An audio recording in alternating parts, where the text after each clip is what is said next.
नमस्कार friends and students, Aastha group of education की online video क्लासों में आपका स्वागत है। आज हम जिम्नोस्पर्म का जो 5th मेंबर है गिंगो, उसको आज हम स्टडी करेंगे। आज इसकी हम क्लासिफिकेशन, इसके डिस्ट्रीब्यूशन, इसकी मॉर्फोलॉजी और रूट एनाटॉमी को हम यहाँ पर डिस्कस करेंगे। तो अगर हम जिम्नोस्पर्म के मेंबर 5th मेंबर गिंगो के क्लासिफिकेशन की बात करें, इसके क्लासिफिकेशन में सर्वप्रथम है इसका सब डिवीजन है इसका जिम्नोस्पर्म। तो इसका डिवीजन क्या होगा? तो डिवीजन क्या होगा इसका? स्पर्मेटोफाइटा होगा। और स्पर्मेटोफाइटा में क्या रखे गए हैं? बीजीय पादप रखे गए हैं। तो सब डिवीजन स्पर्मेटोफाइटा, उसमें 2 सब डिवीजन है, एक तो जिम्नोस्पर्म है, एक एंजियोस्पर्म है। तो हम यहाँ पर जिम्नोस्पर्म स्टडी कर रहे हैं, तो सब डिवीजन के अंतर्गत क्या आएगा? जिम्नोस्पर्म आएगा। अब इस जिम्नोस्पर्म सब डिवीजन के अंतर्गत कौन सी क्लास है? कोनिफेरोप्सिडा क्लास है। अब इस कोनिफेरोप्सिडा क्लास के अंदर एक ऑर्डर है गिंगोएल्स, और उस ऑर्डर के अंदर एक फैमिली है गिंगोएसी, और उस फैमिली के अंदर भी एक जीनस है गिंगो। उसमें मतलब गिंगो के प्लांट्स को रखा गया है। मतलब गिंगोएसी फैमिली में जीनस गिंगो के अंदर गिंगो के प्लांट्स को रखा गया है। और यहाँ पर जो ये गिंगोएल्स है या गिंगोएसी है और ये जो गिंगो है, ये केवल यहाँ पर एक ही उपस्थित है। जैसे इसमें कोनिफेरोप्सिडा की जो क्लास है गिंगोएल्स, इसमें केवल एक ही फैमिली है, उसका नाम है गिंगोएसी, और उसमें केवल एक ही मेंबर या एक ही वंश है जिसे कहा जाता है गिंगो। तो गिंगो क्या है? यहाँ पर जीवित जीवाश्म है, क्योंकि इसका केवल एक ही मेंबर यहाँ पर, मतलब इस वंश का केवल, मतलब इस फैमिली का केवल एक ही वंश यहाँ पर जीवित फॉर्म में है। इसी कारण जो गिंगो है उसे लिविंग फॉसिल या जीवित जीवाश्म की संज्ञा दी गई है। इसके क्लासिफिकेशन की हमने बात कर ली। सब डिवीजन जिम्नोस्पर्म, क्लास है कोनिफेरोप्सिडा, ऑर्डर है गिंगोएल्स, फैमिली है गिंगोएसी, जीनस है गिंगो। और यहाँ पर जो गिंगो या जो जीनस है, इसमें केवल गिंगो वाला ही वंश यहाँ पर जीवित फॉर्म में है। इसी कारण इसे जीवित जीवाश्म की संज्ञा दी जाती है। और इसकी भी केवल पृथ्वी पर एक ही प्रजाति पाई जाती है, और उसका नाम है गिंगो बायोलोबा। तो जो गिंगो बायोलोबा है वह क्या है? यहाँ पर जीवित जीवाश्म या लिविंग फॉर्म है। तो अगर इसके डिस्ट्रीब्यूशन की हम बात करें, डिस्ट्रीब्यूशन या वितरण की बात करें, वितरण का मतलब क्या होता है? तो गिंगो बायोलोबा या जो गिंगो का जो प्लांट्स है, ये पृथ्वी पर कहां पर या कौन-कौन से देशों में या कौन-कौन से स्टेट्स में पाया जाता है, तो उनकी बात करें तो जो गिंगो का जो प्लांट्स है वह प्राकृतिक रूप से तो ओनली कहां पर ग्रो होता है? वह ग्रो होता है दक्षिण चीन में। तो दक्षिण चीन में ही गिंगो बायोलोबा प्राकृतिक रूप से या नेचुरली ग्रो होता है। और अन्य देशों में जहां पर भी गिंगो का प्लांट पाया जाता है, उसे मनुष्यों के द्वारा कृत्रिम रूप से लगाया गया है। जैसे अगर हम भारत की बात करें, तो भारत में गिंगो के केवल 15 से 20 प्लांट्स उपस्थित है, जो भी कहां पर है? एक तो दार्जिलिंग में है, एक दार्जिलिंग, मसूरी तथा देहरादून, यहाँ पर ही केवल गिंगो के प्लांट्स पाए जाते हैं इंडिया के अंदर। बाकी प्राकृतिक रूप से तो कहां पर उगते हैं? दक्षिणी चीन के अंदर उगते हैं। तो ये था इसका वितरण। और वितरण के अंदर ही हमने एक पॉइंट और देखा, तो गिंगो का जो प्लांट्स होता है या जो गिंगो होता है, ये क्या है?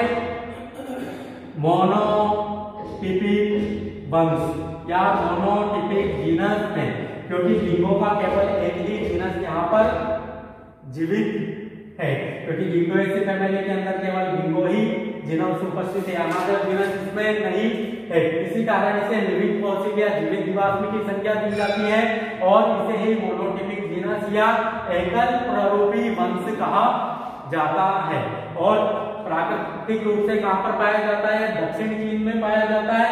और जहां पर भी इसके अलावा जहां पर भी ये पाया जाता है उसे कृत्रिम रूप से ह्यूमन्स के द्वारा लगाया गया है। जैसे अगर इंडिया की बात करें तो इसके 15 से 20 वृक्ष हमें देखने को मिलेंगे, क्योंकि दार्जिलिंग, मसूरी और देहरादून में पाए जाते हैं। अब इसकी हम बाह्य संरचना या इसकी जो मॉर्फोलॉजी है या इसके जो स्पोरोफाइट है उसकी बाह्य संरचना को हम यहाँ पर समझते हैं। तो पहले हम उसका डायग्राम बनाएंगे, फिर डायग्राम की हेल्प से उसको समझेंगे। तो डायग्राम बनाते हैं हम पहले इसका। अगर कीड़ों के पादप की स्पोरोफाइट की मॉर्फोलॉजी की बात करें, इसकी मॉर्फोलॉजी का या इसकी जो शाखा है उसका एक पोर्शन यहाँ पर हम ले सकते हैं और उससे समझ सकते हैं कि इसकी मॉर्फोलॉजी किस प्रकार की होती है, ये बाह्य संरचना में किस प्रकार का दिखाई देता है। अगर बाह्य संरचना में पूरी प्लांट बॉडी को हम देखें तो ये एक त्रिकोणाकार आकृति का वृक्ष होता है जो कि एक्सिकरंट टाइप का दिखाई देता है, मतलब काफी लंबा होगा, ऐसा त्रिकोणाकार आकृति का या कौन शेप में दिखाई देता है। परंतु यहाँ पर हमने केवल इसकी एक शाखा का पोर्शन लिया है और उसी से ही हम इसकी मॉर्फोलॉजी समझेंगे, भाई इसमें क्या क्या पाया जाता है। तो अगर इसकी मॉर्फोलॉजी की बात करें तो पहले हमें यह समझना होगा कि इसका जो प्लांट होता है वो किस प्रकार का होता है। तो जिसका मुख्य पादप काय होता है वो कैसा होता है, स्पोरोफाइटिक नेचर का होता है, मतलब इसी के ऊपर क्या बनेंगे, स्पोर बनेंगे। और ये कैसा होगा, एक तो जड़, तना तथा पत्ती में विभेदित होता है, स्पोरोफाइटिक नेचर का होगा और जड़, तना तथा पत्ती में विभेदित होता है। और ये कैसा होता है, ये होता है डायोसियस प्रकार का। डायोसियस का मतलब तो आप जानते ही होंगे, डायोसियस का मतलब होता है एक लिंगाशय, मतलब इस तरह नर पादप अलग होगा और मादा पादप अलग होगा। जैसे साइकस में होता है, साइकस में होता है, एफ्रीडा में होता है, पाइनस में तो क्या होता है, एक ही पादप के ऊपर नर तथा मादा जनन संरचनाओं का निर्माण होता है। जबकि जो अनादर जिम्नोस्पर्म है वह कैसे होते हैं, डायोसियस होते हैं, मतलब अलग अलग पादप पर नर तथा मादा जनन संरचनाएं बनेंगी, मतलब नर पादप अलग होगा, मादा पादप अलग होगा। तो ये कैसा होगा, डायोसियस, मतलब एक लिंगाशयी प्रकृति का होता है, जिसमें नर तथा मादा पादप क्या होते हैं, डिफरेंट या भिन्न होते हैं। अब इस पादप में दो प्रकार की शाखाएं हमें देखने को मिलेगी।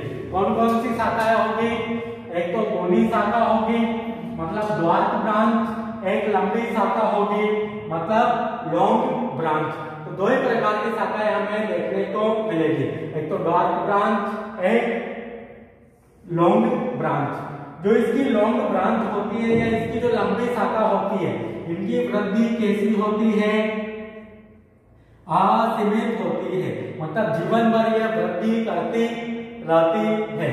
और इन लॉन्ग ब्रांच पर पाई जाने वाली जो प्रकाश संश्लेषी पर्ण है, जैसे इसकी क्या है, यहाँ लॉन्ग ब्रांच है क्योंकि जीवन भर वृद्धि करती रहेगी। और इस पर पाई जाने वाली जो यह प्रकाश संश्लेषी पर्ण है यह भी काफी दूर दूर उपस्थित होती है, जैसे एक पर्ण ये रही, दूसरी ये रही।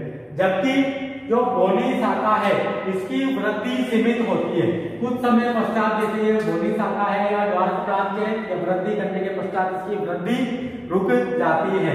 और इसके शीर्ष पर जो प्रकाश संश्लेषी पर्ण पाई जाती है वह भी समूह में पाई जाती है, और समूह में पर्णों की संख्या कितनी भी हो सकती है। और यहाँ पर जो ये पर्ण पाई जा रही है, लंबी शाखा और बोनी शाखा दोनों पर, यह पर्ण किस प्रकार की है, या तो रेनिफॉर्म है, मतलब किडनी के शेप की है, या फंकाकार है।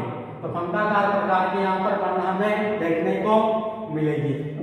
और यहाँ पर जो ये लॉन्ग ब्रांच है इस पर पाई जाने वाली जो प्रकाश संश्लेषी पर्ण है वे किस रूप में दिखाई देती है, आपको यहाँ पर एक कट दिखाई दे रहा होगा। तो मतलब ये जो पर्ण होती है ये कैसी होती है, द्विपालिक या द्विबाजी शाखित होती है, मतलब दो शाखा, मतलब दो भागों में बटी हुई रहती है, बीच में क्या दिखाई देता है, यहाँ पर कट दिखाई देता है। तो इसे कौन सी पर्ण बोल सकते हैं हम, द्विपालिक या द्विभाजी पर्ण। जबकि जो बोनी शाखा है उस पर जो पर्ण पाई जाती है वो कैसी होती है, एंटायर या सतत पर्ण होती है, मतलब कंप्लीट पर्ण होती है। इसमें मतलब दो पोर्शन या इसमें कटवट जैसी संरचनाएं हमें यहाँ पर दिखाई नहीं देगी, मतलब सतत पर्ण यहाँ पर हमें दिखाई देती है। तो ये थी इसकी लंबी और बोनी शाखा। अब हम बात करते हैं जो ये डिंगो का जो पादप होता है इसे कहा जाता है मेडन हेयर ट्री। कौन सा पादप कहा जाता है इसे, मेडन हेयर ट्री या केश कुमारी फंड,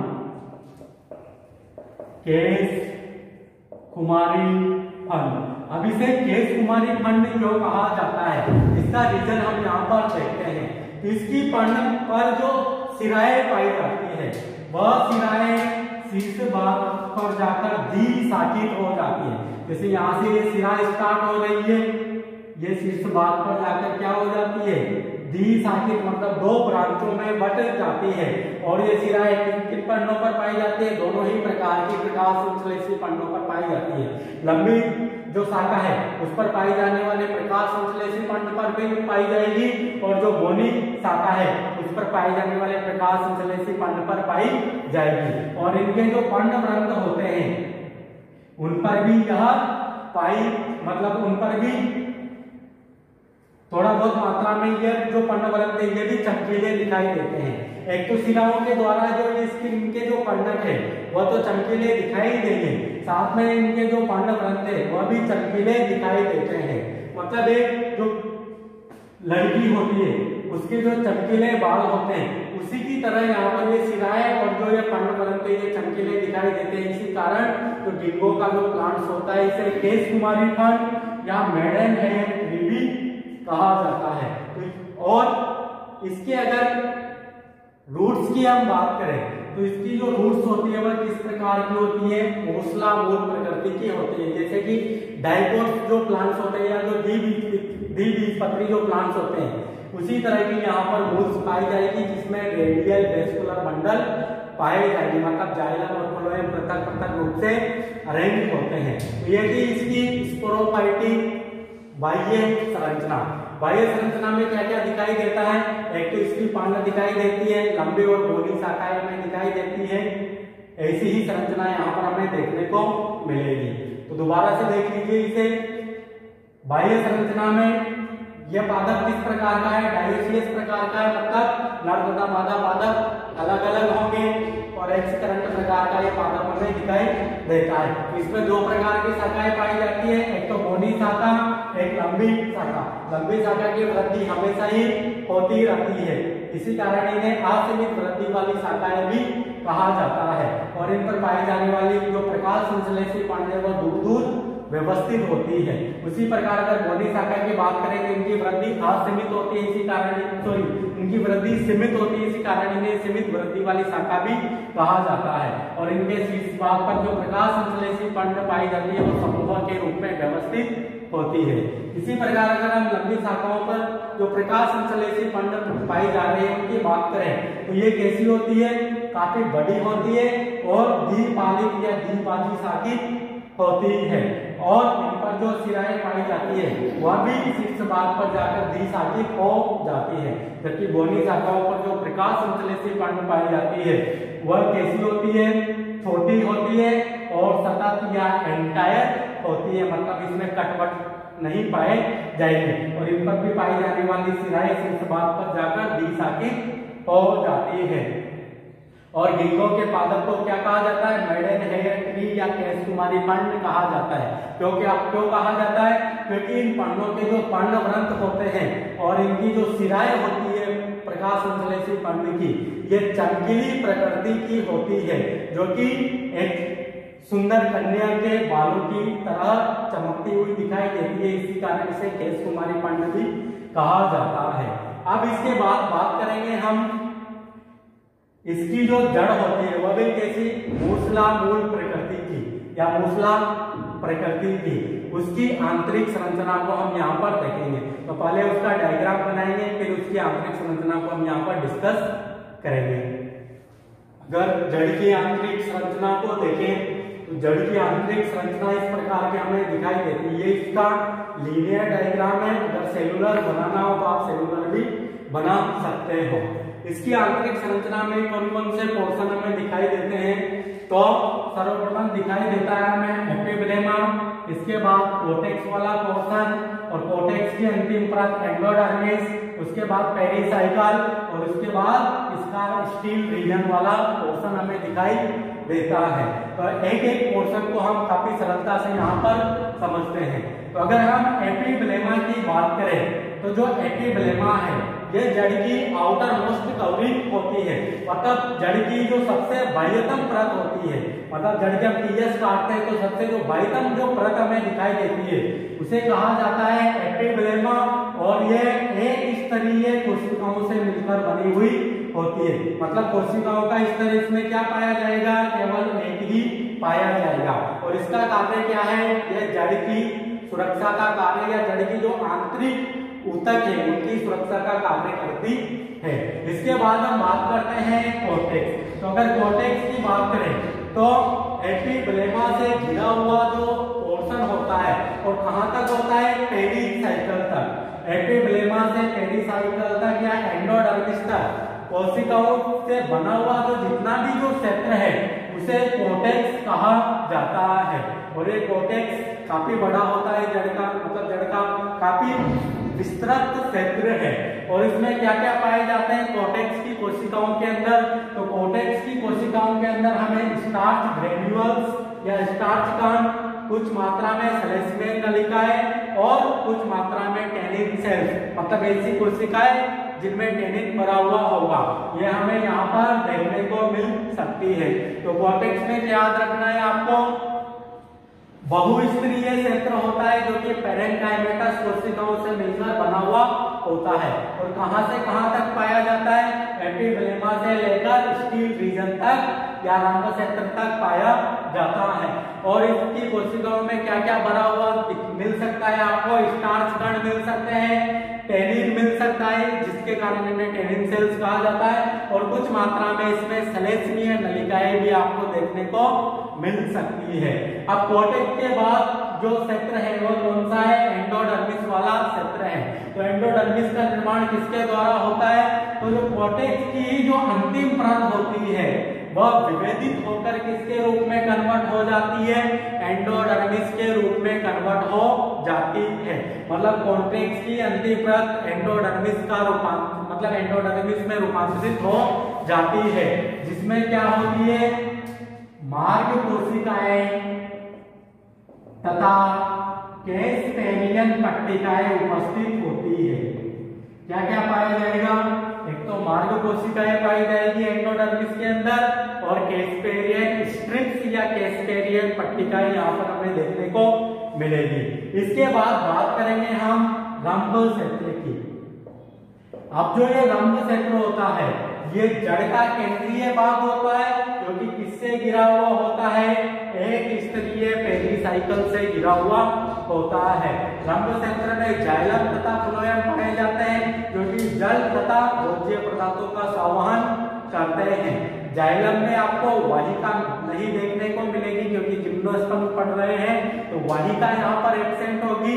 क्या पाया जाएगा, ओनली वाहिनिकाएं तथा वाहिनिकाएं तथा मृदुता कोशिकाएं या पैरेन्काइमेटस कोशिकाएं यहाँ पर हमें देखने को मिलेगी। उसी प्रकार यहाँ पर जो फ्लोएम है इसमें सह कोशिकाएं एब्सेंट होती है, केवल चांदी कोशिकाएं और फ्लोएम जो पेरेन्काइमा है यहाँ पर हमें देखने को मिलेगी। अब इसके जो वेस्कुलर बंडल है, अगर इनकी बात करें तो ये भाई ये किस रूप में अरेंज होते हैं यहाँ पर, तो सारे ही वेस्कुलर बंडल परतक के, मतलब जाइलम अलग है, फ्लोएम अलग है। तो इस प्रकार की व्यवस्था को कहा जाता है रेडियल, और इनमें कैम्बियम नहीं पाई जाती है तो इसे कहा जाता है close type of vascular bundle. और इनमें क्या होता है, जो प्रोटोजाइलम बाहर की ओर होता है और मेटाजाइलम अंदर की ओर होता है। इस प्रकार की व्यवस्था को कहा जाता है एग्जार्च।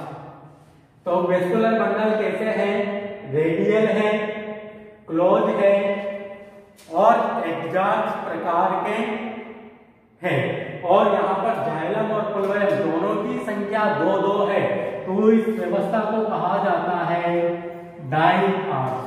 तो वेस्कुलर जो बंडल है इनकी व्यवस्था या रंध्र क्षेत्र में वेस्कुलर बंडल की व्यवस्था कैसी है? रेडियल प्रकार की है, डायआर्च प्रकार की है, कैम्बियम एब्सेंट होने के कारण क्लोज प्रकार की है और प्रोटोजाइलम बाहर की ओर होने के कारण एग्जार्च प्रकार की है। तो ये थी जड़ की आंतरिक संरचना। अब इसके बाद देखेंगे हम जड़ में द्वितीयक वृद्धि किस प्रकार होती है। तो अगर सेकेंडरी ग्रोथ की बात करें हम जड़ों के अंदर, तो सेकेंडरी ग्रोथ ठीक उसी प्रकार होती है जैसे हमने साइकस में पढ़ी थी, पाइनस में पढ़ी थी, एफेड्रा में पढ़ी थी और टेक्सस में पढ़ी थी। तो उसी प्रकार यहाँ पर सेकेंडरी ग्रोथ संपन्न होगी। यहाँ पर अस्थायी कैम्बियम का निर्माण होगा जिसके द्वारा सेकेंडरी जाइलम और सेकेंडरी फ्लोएम बनाए जाएंगे। फिर उसके बाद कॉर्टेक्स रीजन में भी सेकेंडरी ग्रोथ संपन्न होगी। तो वहां से इसे आप पढ़ सकते हो और सेकेंडरी ग्रोथ करवा सकते हैं। तो थैंक यू आज के लिए।